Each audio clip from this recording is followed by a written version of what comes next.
Hey everyone, welcome back to another week of the Battle to End Alzheimer's Journey. And today we're going to do a general update on the research and findings that Dr. Sanjeev Goel has recently learned about. So Dr. Sanjeev, what can you tell us about what you've learned about Battle to End Alzheimer's? Well, two interesting research studies have come out, both looking at the gut microbiome and the risk of Alzheimer's. In the first study, I think in Science Translational Medicine on June 14th, researchers found that when they looked at people who were like 20 years before, like just at risk of developing Alzheimer's, okay, but had high amyloid protein and tau protein in the brain. We've talked about that a lot. Even though they had no symptoms, they were completely asymptomatic, they looked well, but they had higher risk. They looked at their gut and they looked at the type of bacteria, and what they found was that people who were at higher risk, who had amyloid already, had different bacteria already. Okay, they had different bacteria in their gut. In their gut. And so what does that mean? What that means is but did they identify the type of gut bacteria? They did find that there were certain types of gut bacteria that were related, that were increased in people who had this amyloid buildup in their brain.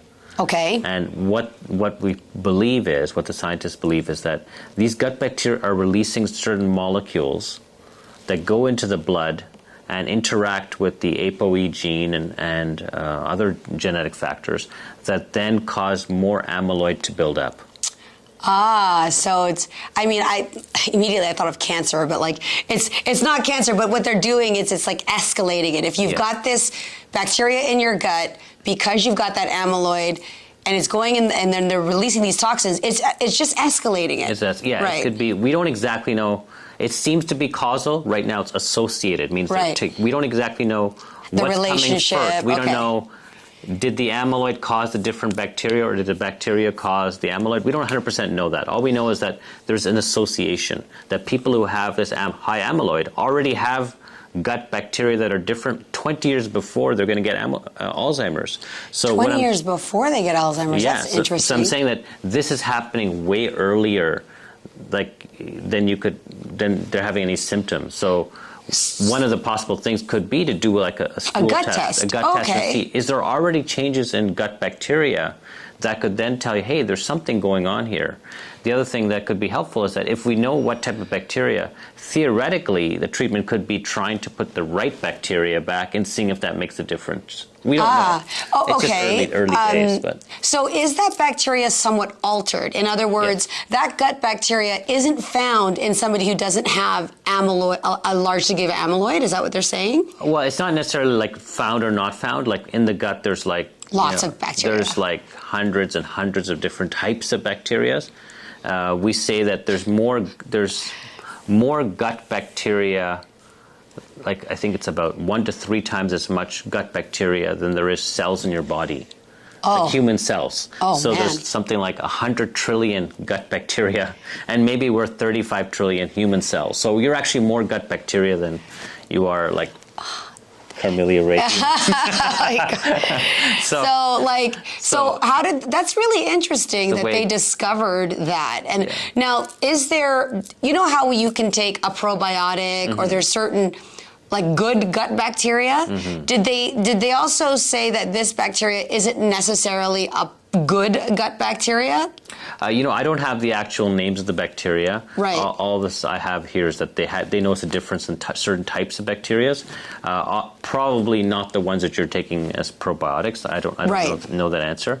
But the second study, which was done by I think University of Nevada or so, they looked at people who had Alzheimer's, and they also found that they had a different, what we call gut microbiome, which means different gut bacteria. And then they also listed that these types of bacteria were different, were lower, and these were higher in people with Alzheimer's. So another clear connection. So 2 studies in the last, just couple of months that show that gut bacteria is definitely different in people who are predisposed to Alzheimer's or have Alzheimer's.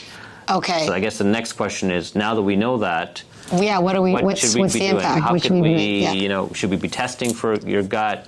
Maybe, maintaining a healthy gut is a really important thing, and that could really help in your risk for Alzheimer's. So I think there's just food for thought. I think that our viewers and listeners should just think about is that the gut microbiome is so important on our health. Not, I mean, obviously Alzheimer's here on today's video, but in so many different diseases, autoimmune illnesses, heart disease now, arthritis. The study that you found out, like, is the gut bacteria that you talked about a test that doctors are even aware of? Like, how do I come to you and say, do I have this kind of gut bacteria? Yeah, so there are a number of companies that are giving people that you can get these tests from. Again, go to your functional medicine practitioner, and they can order a microbiome test that can then list out the type of bacteria you are. Again, a lot of it is still research, but this microbiome test, if it's 20 years earlier, then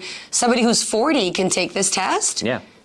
Right? For sure. If you're at risk, then you can see if your gut microbiome is out of whack, and that could lead to many other diseases, not just Alzheimer's. But this is just telling us that the interplay, the connection between the brain and the gut is really big. Absolutely. Like it's a really important thing. That's why, like, when people have emotional issues, you feel in your gut. I mean, there's what we call the gut brain is there. This constant connection between the gut and the brain. There's a joke, like, well, it's true, because if something's wrong with your gut and like you have a bad tummy, like your brain fogs, nothing works, right? Like you've got to take care of that. It's a separate brain happening in the gut as well. Awesome. Well, we have if this is the first time you're tuning into this series, there is a lot of previous videos that we talked about the ApoE gene, other tests that you can take. We'll put the link in this video so that you have early detection. You don't have to wait until you're 50, 60 to be worried about or thinking, do I have Alzheimer's? There are genes and genetic tests that you can take early on so that you can prevent it or slow it down as much as possible. And that's what this is all about. Should we talk about, I went to the latest Toronto Memory Program. Oh, yeah. Okay. Tell me about that. Yeah, I think people are interested on my journey here to battle Alzheimer's. So I went to the Toronto Memory Program. They're clinic that takes care of people who have dementia. I'm interested. Active dementia? Yeah. Okay. So I'm interested in, again, being on top of this, finding out 20 years in advance so we can potentially treat it. And there's, I went and did the whole, test? The testing, which was... Because we did a test in one of our previous videos. You did a written test. So did you do a longer form test? Yeah, it was a longer form test. It took a good half an hour to do. I still scored perfect score, but interestingly, and this is what I was just maybe telling you off camera, is that they asked me to draw 10 past 9 or something. Oh, like yes. That. Okay. And I thought, oh my God, I'm sweating, thinking about, okay, I forgot, how does the clock face work? Because everything's digital. I know. So I was thinking that most of our kids, if I told my kid to do 10 past 9, he probably wouldn't know how to do it. Right. So I don't know if this test is fair, but I still passed it. But just thought, I think they need to. Let me do 10 past 9. Okay, the long arm on the 10, the short arm on the 9. Right, exactly. For those who've ever seen a clock like this, right? Yeah. Ask a 6-year-old. They won't know. You're dating yourself. Yeah, exactly. I know. I need to take that test. So it's really interesting because you're a medical professional, and yet you are going to a memory clinic just for yourself so that you can figure all of this stuff out. I think we need to do that. I think that's my message is, again, to the viewers, is that be proactive. It's not a death sentence. There's lots that can be done. So much science happening right now, and I'm looking to get a PET scan to see the amyloid deposits in my brain, so I can see if there is a buildup. Hey, we can already start to do something right now. What is the acronym for the PET scan? Do you know? Positron emission tomography, maybe? Okay. Something like that. Trick question. He forgot. No. Okay, PET scan, PET scan. It is related to Alzheimer's, or it's an Alzheimer's test. It's like a scan. It's like a CT scan, MRI, but there's a PET scan of your brain that can look specifically at buildup of amyloid. So that's the take home. That's another way that researchers are looking at whether or not somebody's already going to get Alzheimer's in a future date. Well, there you go. This is the battle to end Alzheimer's. If you've got questions or comments, please put them in the comments section. We aim to answer all of those. If you like these video, hit the like button, subscribe. We want to hear from you, and we will be back again next week with another new topic to help you with your Alzheimer's journey or prevent it. Take care. See you next week. Bye-bye.